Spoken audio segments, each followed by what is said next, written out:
कल Sarang Sarang, God bless you my son, God bless you. काय रे बेटा, मला एक सांग, बिल पास झाली का रे? जी अंकल.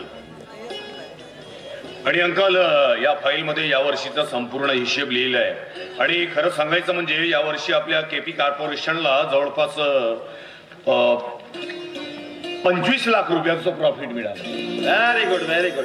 बेटा, हे सगळं तुझ्या जिद्द आणि चिकाटीनं करण्याचा प्रयत्न केलास. I am proud of you my son, I am proud of you. Thank you uncle. आणि अंकल, ही कॅश. बेटा एक काम कर, ही कॅश आहे ना केपी कॉर्पोरेशनच्या खात्यावर बँकेत जमा कर. नाही अंकल, मला तरी वाटतं की ही कॅश तुम्ही स्वतः बँकेमध्ये जावं आणि स्वतःच्या हाताने बँकेमध्ये जमा करावं. का बरं असं बोलतोय? कारण प्रश्न 25 लाख रुपयाचा आहे अंकल. माणसानं स्वतःचे व्यवहार स्वतः हाताळायला पाहिजे. आणि माणसानं स्वतःला सोडून दुसऱ्यावर जर विश्वास टाकला तर समोरचा व्यक्ती एक ना एक दिवस आपला विश्वासघात करू शकतो. म्हणून माझं म्हणणं आहे की तुम्ही स्वतः बँकेमध्ये जा आणि ही कॅश जमा करा, असं मला तरी वाटतं. कारण अंकल, हे जग स्वार्थी आणि मतलबी लोकांनी भरलेलं आहे. म्हणून माझं म्हणणं आहे. सारंग बेटा, हा समाज स्वार्थी आणि मतलबी लोकांनी भरला आहे नाही असं नाही आहे. पण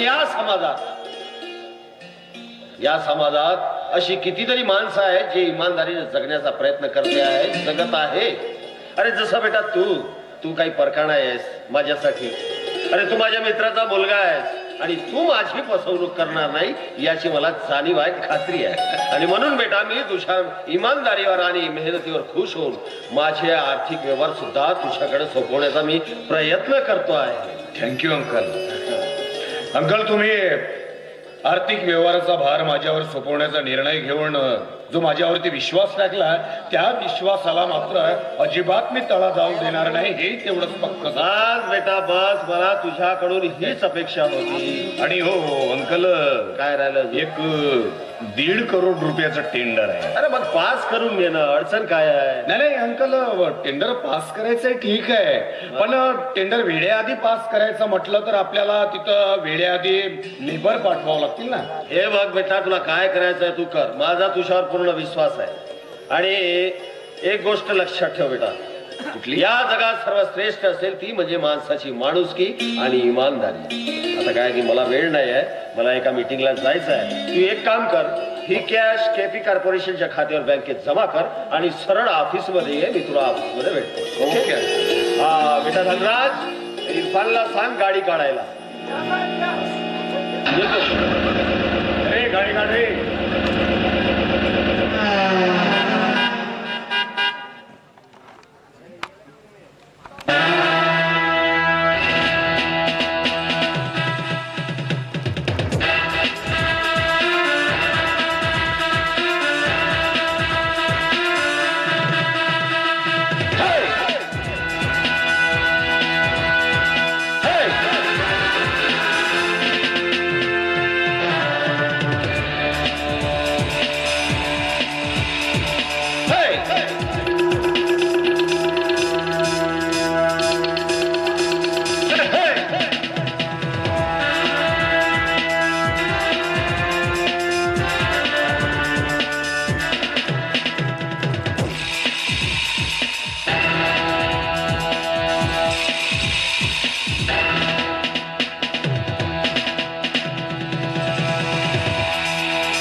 मिस्टर कृष्ण प्रकाश सुर्वे.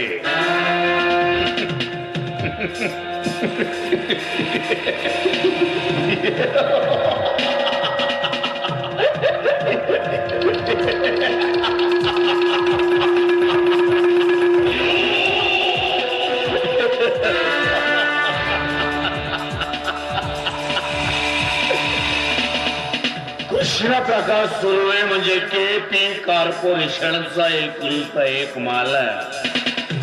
अरे मालकानं जर नोकऱ्यावरती एवढा भरोसा टाकला तर एक ना एक दिवस त्या मालकाच्या हातामध्ये ठेकेचा कटोरा द्यायला आमच्या सारख्या नोकर लोकांना काही क्षणाचाही विलंब लागणार नाही. अरे या जगात सर्वश्रेष्ठ असेल तर तो म्हणजे पैसा.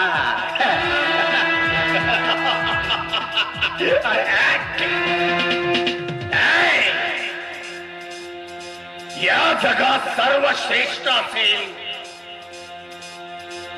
पैसाच आहे. पण तुम्ही बोलताना एक मात्र चुकून गेले मिस्टर कृष्ण प्रकाश सुर्वे, इमानदारी.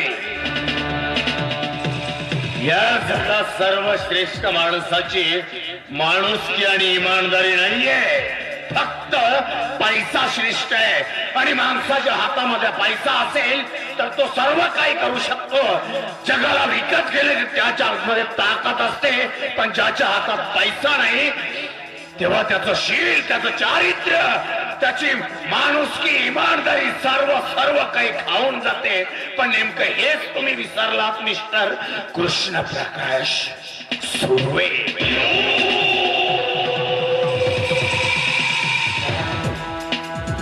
सुर्वे, केवळ पैशासाठी मी माझ्या सोजवळ पत्नीच्या अंगावरती रॉकेट टाकून तिला जाळून मारून टाकलं. आणि एवढंच नाही तर माझ्या सोजवळ आणि आज्ञाधारक वागण्यानं आता तुमचं मन तर जिंकलाय. बस आता उरली आहे केपी कॉर्पोरेशनची एकुलती एक मालकीण म्हणजे तुमची मुलगी मेघा.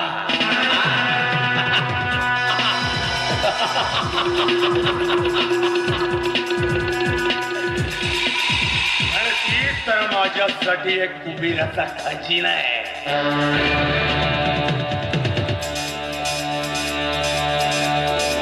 एकदा का तिच्या बरोबर माझं लग्न झालं, संपूर्ण केपी कॉर्पोरेशनचा मालक फक्त एकटा सारंग उर्फ रुद्राक्ष पांडे होईल.